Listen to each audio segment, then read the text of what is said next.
Technologie de communication en immersion totale, partie 1, application.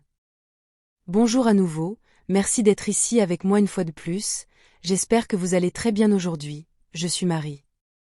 Cette information peut être considérée comme de la science-fiction ou comme le spectateur le voit le mieux et je la poste uniquement à des fins de divertissement.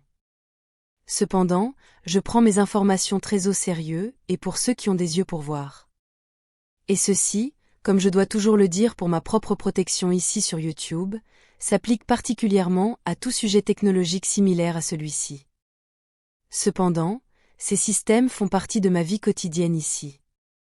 Je vous recommande vivement de regarder ma vidéo précédente sur la technologie informatique holographique quantique de Tegeta si vous ne l'avez pas déjà fait, car elle est directement liée au sujet d'aujourd'hui car la technologie de communication en immersion totale nécessite une énorme quantité de puissance informatique, et j'aimerais que vous sachiez d'où elle provient.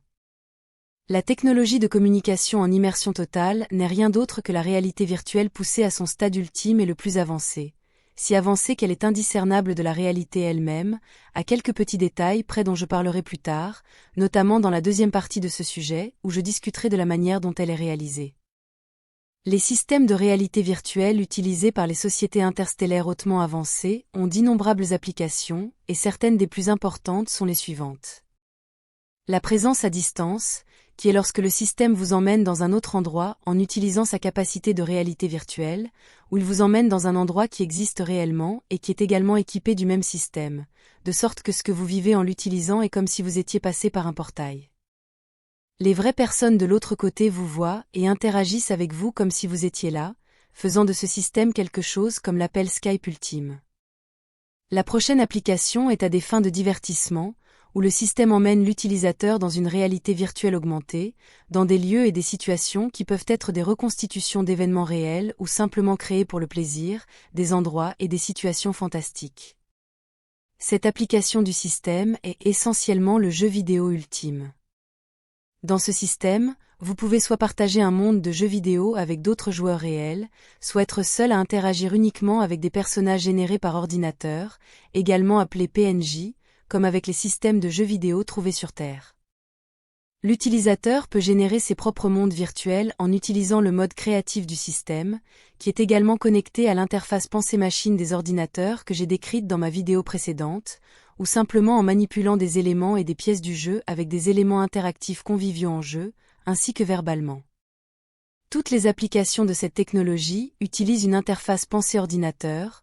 où l'ordinateur lit ce que vous voulez du champ quantique comme je l'ai décrit en détail dans la vidéo précédente, ainsi que des commandes verbales et tactiles. L'ordinateur lit ce que vous voulez faire, en écartant les probabilités et en lisant également vos réactions, sans avoir besoin de systèmes primitifs d'écoute de l'esprit invasif qui détectent les ondes cérébrales et en tirent des conclusions. Ces systèmes primitifs de lecture de l'esprit basés sur la détection de l'activité des ondes cérébrales peuvent être très dangereux car ils ouvrent la possibilité de mauvais usages car dans ce système, comme un cerveau peut contrôler un ordinateur, l'ordinateur peut également contrôler le cerveau car cela fonctionne dans les deux sens.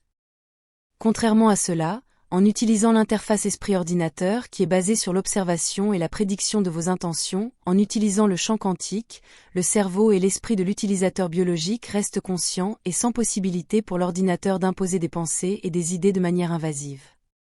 Par exemple, cela peut être utilisé pour attaquer quelqu'un ou un navire en utilisant son intelligence artificielle. Une autre application courante est à des fins d'entraînement, pour que les pilotes et le personnel militaire puissent vivre toute la gamme concevable de situations qu'ils pourraient rencontrer dans la vie réelle. Cette application est l'une des plus importantes et productives, car elle a permis de sauver d'innombrables vies.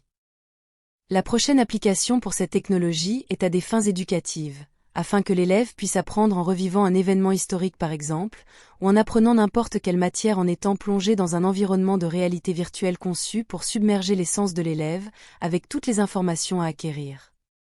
Il est très facile pour un élève d'apprendre n'importe quelle matière si toute son attention est portée dessus, surtout si l'expérience est également conçue pour être amusante.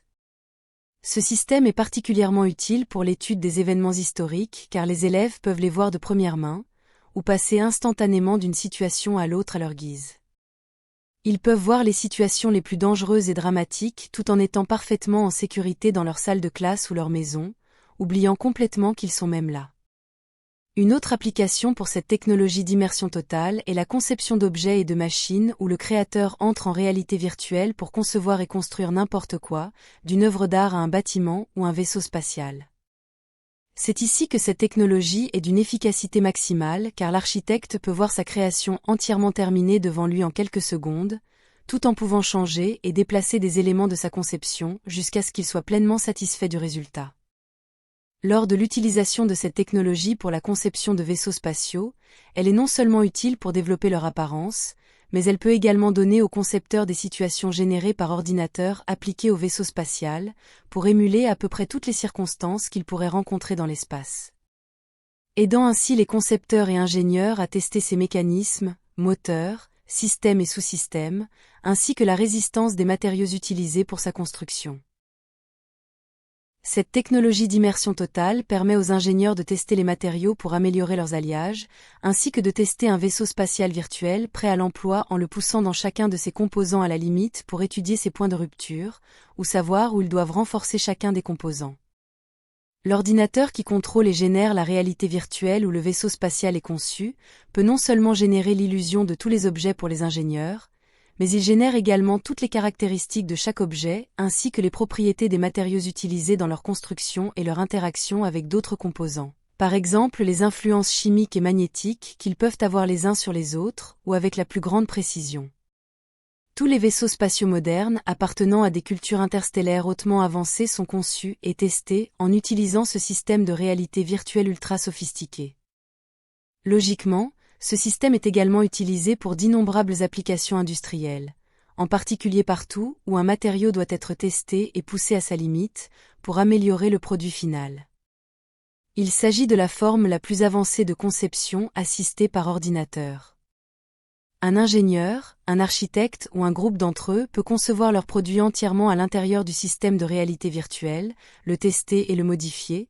et lorsqu'ils sont satisfaits de leur création, la matrice même de leur produit est ensuite utilisée par l'ordinateur pour guider les machines de production qui donneront vie à la conception virtuelle dans le monde réel avec ses attributs initiaux exacts.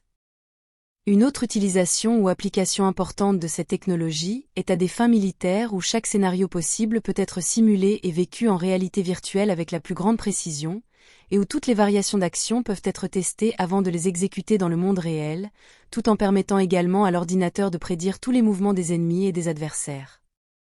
Ainsi, les généraux et les commandants peuvent toujours connaître le meilleur plan d'action possible dans n'importe quel conflit avec le moins d'erreurs possible, bien qu'ils doivent toujours se rappeler que ce système, aussi avancé soit-il, n'est aussi bon que les données disponibles qui y ont été introduites. Ce système est également utilisé pour étudier les changements environnementaux et l'impact que tout projet à grande échelle pourrait avoir sur celui-ci, ou pour savoir quelle option nuira le moins à la nature lors de la construction d'un nouveau complexe industriel ou d'une nouvelle ville. Les applications de cette technologie sont innombrables et presque illimitées. L'impact sur toute société possédant cette technologie est rien de moins que brutal, car c'est l'outil qui stimule le plus la conception et la croissance technologique et sociale.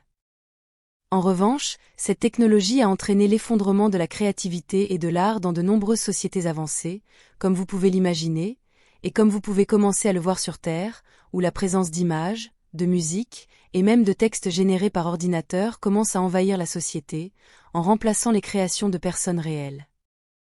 C'est un autre exemple où l'éthique entre en jeu, car certaines cultures interstellaires avancées, comme celle des Tégétiens, qui ont déjà traversé une crise industrielle et créative informatisée, ont décidé de limiter l'utilisation des ordinateurs à un point sain où ils sont utiles en tant qu'outils, mais ne sont pas autorisés à envahir d'autres aspects plus spirituels de la société, tels que la musique, l'art et l'artisanat.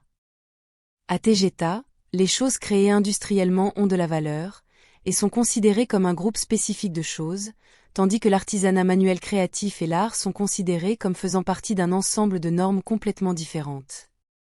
La valeur de tout ce qui est créé à la main et par un cerveau biologique est tenue en très haute estime, respect et appréciation.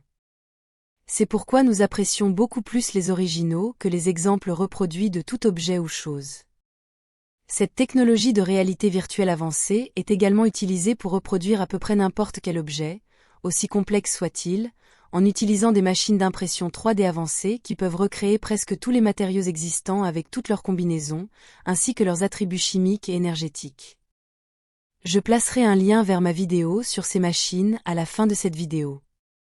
Un autre inconvénient de cette technologie est qu'elle peut facilement être détournée par n'importe qui, en particulier par des personnes qui ne sont pas satisfaites de leur vie réelle, car une nouvelle vie ultra-réaliste peut être générée à l'intérieur de l'ordinateur en immersion totale très facilement et exactement adaptée aux désirs et besoins de chaque personne, devenant ainsi un endroit plus attrayant où vivre pour l'utilisateur. Jouer à des jeux vidéo et créer votre propre réalité virtuelle est très amusant, surtout lorsque le système est également capable de recréer le toucher, la température, le vent, les odeurs et même le goût. Bien que ce dernier soit là où le système est le moins efficace et doit encore être perfectionné, disons que recréer le goût est son point faible, ce qui est pratique, car si ce n'était pas le cas, les gens ne se donneraient même pas la peine de sortir de la réalité virtuelle pour manger, risquant ainsi de mourir de faim dans leur vie réelle ou quelque chose du genre. Comme vous pouvez l'imaginer, il est très facile de se laisser emporter par cette technologie de réalité virtuelle, car vous pourriez souvent ne pas en avoir assez, donc vous devenez intoxiqué par votre vie alternative, détruisant votre vie réelle. Comme pour tout, il doit être utilisé avec sagesse et uniquement pour le bien.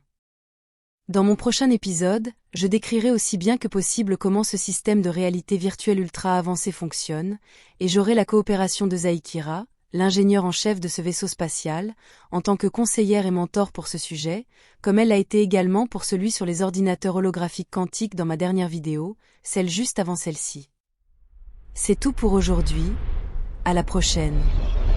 Comme toujours, merci d'avoir regardé ma vidéo, et d'avoir liké, partagé, et de vous être abonné pour davantage, et j'espère vous revoir ici la prochaine fois. Avec beaucoup d'amour, votre amie, Marie Soiroux.